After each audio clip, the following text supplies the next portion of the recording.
Welcome back to the Script Snap. Today we're looking at the 2009 psychological horror mystery, Orphan. A quick heads up, there are spoilers ahead. The story begins with Kate and her husband John rushing into a hospital as she goes into labor. But the scene quickly turns into a nightmare. Kate begins bleeding out and wakes up in a cold operating room, surrounded by medical staff but separated from her husband. The confusion turns to heartbreak when the nurse tells her the baby is dead. In a surreal twist, John enters and begins filming the birth as if nothing is wrong. As Kate's screams peak, she suddenly bolts upright in her own bed. It was just a dream, but the trauma is real. Kate stares at the scar on her belly and takes a tablet to steady herself. The next day, her therapist, Dr. Browning, explains that these night terrors are a common response to the tragedy of a stillbirth. However, Kate is harboring a deeper fear. She wonders if the nightmares are actually about the child they are preparing to adopt. She's terrified she isn't ready. She admits to struggling with the urge to drink again, though the therapist reminds her that her strength lies in the fact that she hasn't given in. At home, life is a mix of tension and routine. While picking up her daughter Max, who is deaf, a moment of distraction nearly causes a car accident. Later, Kate tries to find peace by composing music at the piano, but she's easily agitated. When Max's playing outside disrupts her focus, Kate snaps, though she quickly softens when John arrives home with their son, Daniel. Despite the underlying grief, the family shares a rare moment of playfulness. That night, after reading Max a story about the sibling they lost, Kate makes her final decision. She tells John she's ready to move forward with the adoption. Soon after, they arrive at a local orphanage. While Kate explores the ground floor, John is drawn upstairs by the sound of a young girl singing. He finds Esther, a young girl sitting alone and painting. She's charming and articulate, telling him a poetic story about her artwork. When Kate and sister Abigail join them, Esther's poise leaves a lasting impression. She tells them she's different, and that's why the other children leave her be. Sister Abigail explains Esther's tragic background.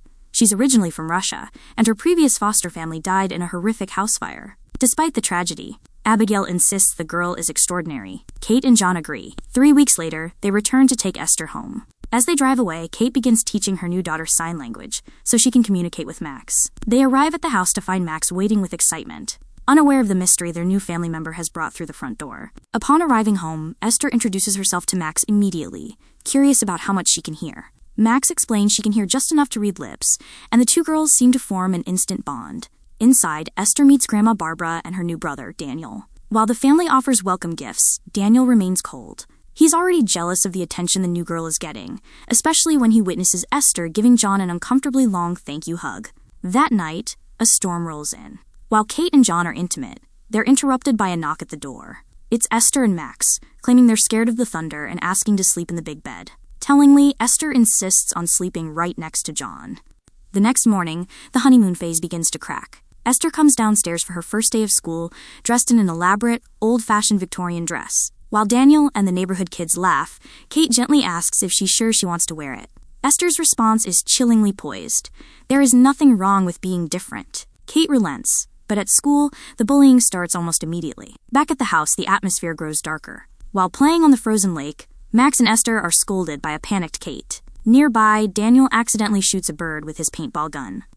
As he stands over the suffering creature, distraught, Esther calmly hands him a large rock and tells him to put it out of its misery. When Daniel can't do it, Esther takes the rock and crushes the bird herself without blinking. Suspicion begins to take root in Kate.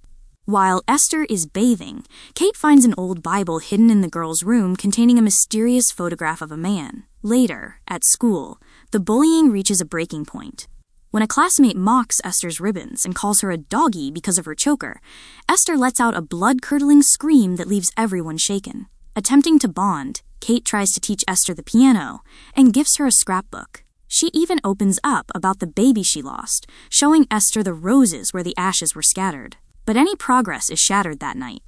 While Kate and John are together in the kitchen, thinking the children are asleep, Esther suddenly appears in the doorway, watching them. The next morning, Kate tries to address the incident, but Esther is completely unfazed. She casually uses a graphic expletive while painting, proving she knows exactly what she saw. A concerned Kate tells John they need to take her to a therapist, but John dismisses it as an overreaction to a, quote, dirty word. He takes the girls to the park to blow off steam, where he gets distracted flirting with a neighbor, completely unaware that Esther's school bully has just arrived at the playground. At the park, Esther's attention is split between John flirting with a neighbor and her school bully Brenda. Despite her tough exterior, Brenda is clearly terrified of Esther.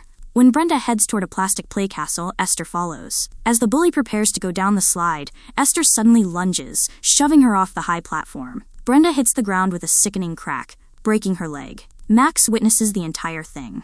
At dinner that night, the family discusses the accident. To Kate's horror, Max protects Esther, signing that Brenda simply slipped. The manipulation continues as Esther leads the family in prayer, even outshining Daniel by mastering sign language faster than he ever could.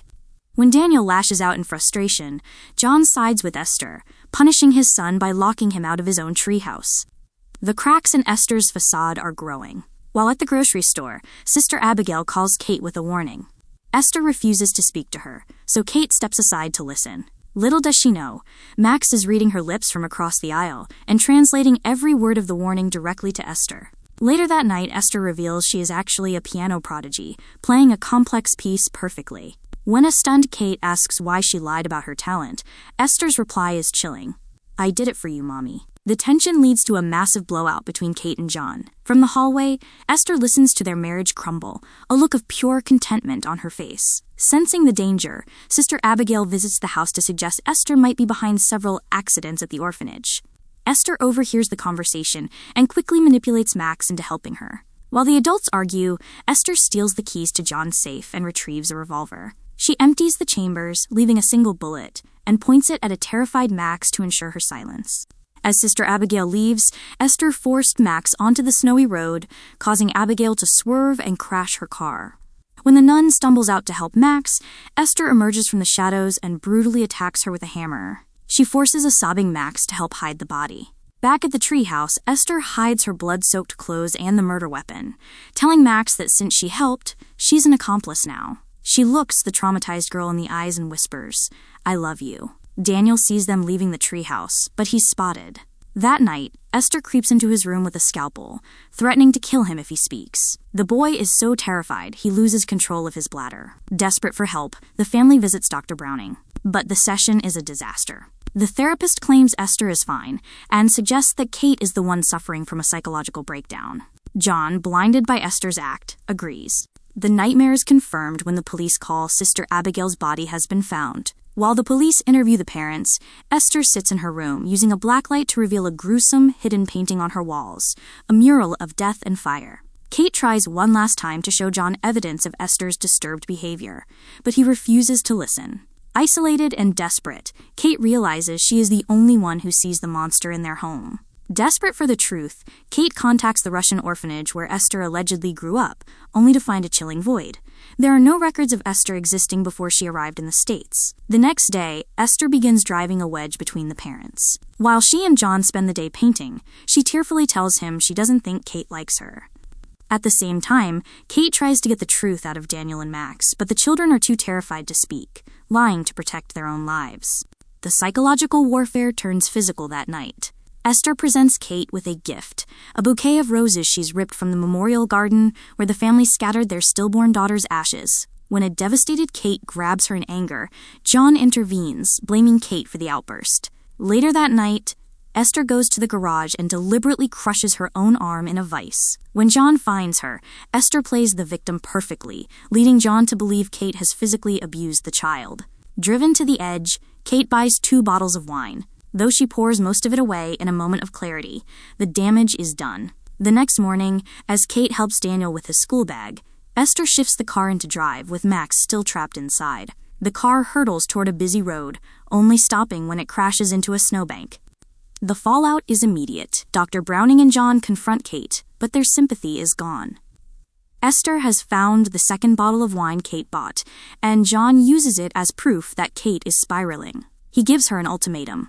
Go to rehab in 1 week, or he's leaving with the kids. As the parents fall apart, the children try to fight back. Daniel learns the truth about Sister Abigail from Max and promises to retrieve the evidence from the treehouse. But Esther is always listening. That night, Kate sneaks into Max's room, only to be ambushed by Esther, who has been reading Kate's private journals. She taunts Kate with her own secrets, but Kate refuses to break. Instead, she searches Esther's room and finds her Bible hidden inside a plush toy.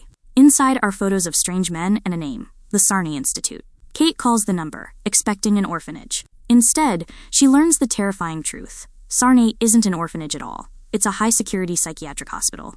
While Kate is on the verge of the truth, Daniel sneaks out to the treehouse to find the bloody clothes. But Esther is already there. She douses the evidence in gasoline, then turns the fuel on Daniel. As the boy screams for his mother, Esther strikes a match and locks him inside the burning structure, watching as the flames climb higher into the night. Daniel manages to scramble onto the roof of the burning treehouse, screaming for help. He slips and falls to the ground, unconscious. As the flames roar behind her, Esther approaches the boy with a heavy rock, ready to finish him off. Max manages to shove her away just as Kate arrives. Daniel is alive, but barely. At the hospital, the family waits in agony. The doctor warns them that Daniel's injuries are severe, and he may not remember the accident, a fact that brings a visible sense of relief to Esther. Kate tries one last time to warn John about the Sarni Institute, but he remains stubbornly unconvinced. While the parents argue, Esther sneaks into Daniel's room to finish the job. Max spots her and runs for help, but Esther is already pressing a pillow over Daniel's face. The monitors flatline and medical staff rush in to revive him. In a moment of pure motherly instinct, Kate snaps and slaps Esther across the face. But to the doctors, it looks like Kate is the one who has lost her mind. She is sedated and restrained, leaving John to take Esther and Max home alone. That night, the house is silent. Max removes her hearing aid and goes to sleep, unaware that Esther has stolen the device to ensure Max can't hear what's coming. Downstairs, a defeated John begins to drink. He is interrupted when Esther walks into the room, no longer dressed as a child but styled as a grown woman. She sits beside him and tries to seduce him. When a repulsed John recoils, Esther's facade finally shatters. She tells him not to treat her like a child, but John has had enough. He tells her she's going back to the orphanage tomorrow. While Esther retreats to her room in a rage, Kate wakes up in the hospital to a terrifying phone call. It's a doctor from the Sarni Institute. He recognizes Esther's photo and delivers the shocking truth. Esther isn't a child at all. She is a 33-year-old woman named Lena Clammer. She suffers from hypopituitarism, a rare hormone disorder that stunted her physical growth while her mind matured into that of a cold-blooded killer. The ribbons on her wrists and neck aren't fashion choices. They hide the scars from her straitjackets. The doctor's final warning is chilling. Lena is one of the most violent patients they've ever had, and she has already murdered at least 7 people. Kate races home, desperately calling John, but it's too late. At the house, the power goes out. In the pitch black, Esther discards her little girl persona, scrubbing away her makeup and revealing the hardened face of a murderer. John wanders through the dark with a flashlight, stumbling upon the gruesome blacklight paintings in Esther's room. Before he can process the horror, Esther emerges from the shadows and stabs him, ending his life in the very home he tried to protect. John is incapacitated, but for Esther that isn't enough. She continues to stab him with a cold, rhythmic fury until his life is completely gone. Max witnesses the murder from the shadows, and Esther immediately turns her sights on the girl. Outside, Kate reaches the house at a breakneck speed, crashing her car into the structure. She sprints inside and finds John's lifeless body. The grief is instant, but the sound of a gunshot snaps her back to reality. Max is in danger. Kate searches the house, narrowly avoiding a bullet as Esther stalks her through the hallways. Desperate, Kate climbs out a window to hide on the ledge, watching as Esther moves toward the garden to hunt Max down. From her vantage point on the glass roof, Kate sees Esther cornering the terrified girl. Esther fires again, the shots ringing out in the cold night air. Just as Esther is about to pull the trigger on Max, Kate throws herself through the glass roof, falling directly onto the killer. The impact dazes them both. Max manages to wake her mother, and Kate grabs the discarded gun. Picking up her daughter, Kate flees into the dark, snow-covered woods. When the police finally arrive at the house, they find John's body, but Esther is gone.